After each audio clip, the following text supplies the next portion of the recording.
Hey everyone, and welcome back to our Story Corner. Today, we're diving into a classic tale that's all about bravery, a little bit of magic, and facing giant-sized problems. Let's get cozy and travel to a small, faraway village where our story begins. In this village lived a young boy named Jack. Jack was known for his brave heart, but he and his mother had fallen on hard times. They were very poor, and their only possession, a gentle old cow, had stopped giving milk. With heavy hearts, they knew what they had to do. Jack's mother told him to take the cow to the market and sell her for the best price he could get. So, Jack set off on the road to the market, leading their beloved cow. The path was dusty and Jack was feeling quite down.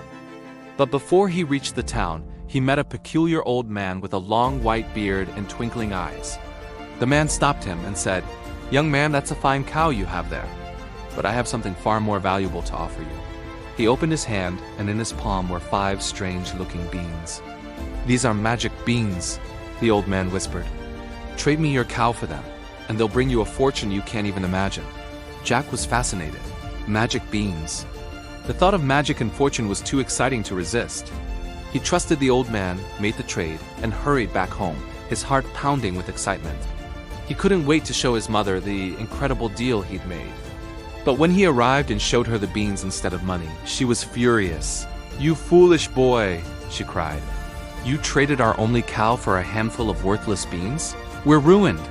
In her anger, she snatched the beans from his hand and threw them out the window into the garden.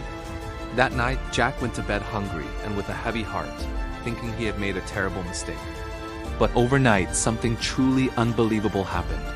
While Jack and his mother slept, the magic beans began to sprout.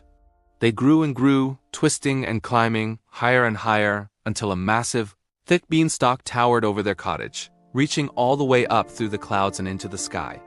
When Jack woke up the next morning and saw the colossal plant outside his window, he was speechless. His curiosity and adventurous spirit took over.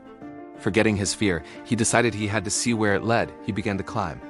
Up and up he went, climbing through the leaves and thick vines past the clouds until he reached the very top.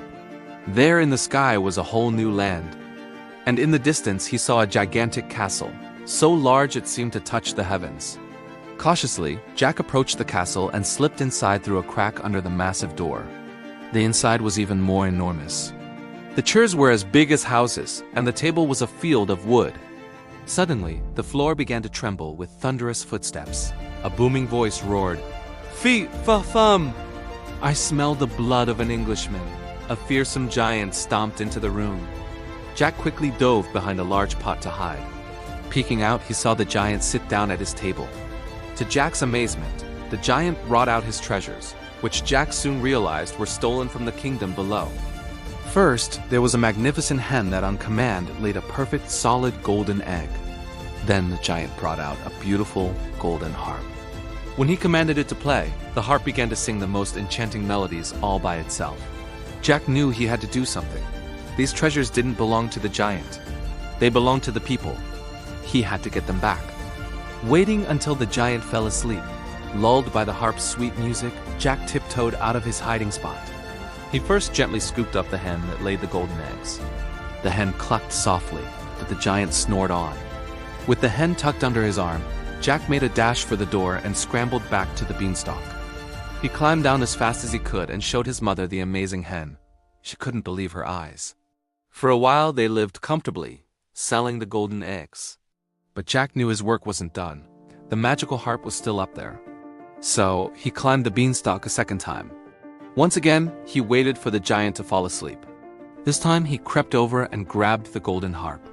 But as he lifted it, the harp cried out, "Master, master, a thief!"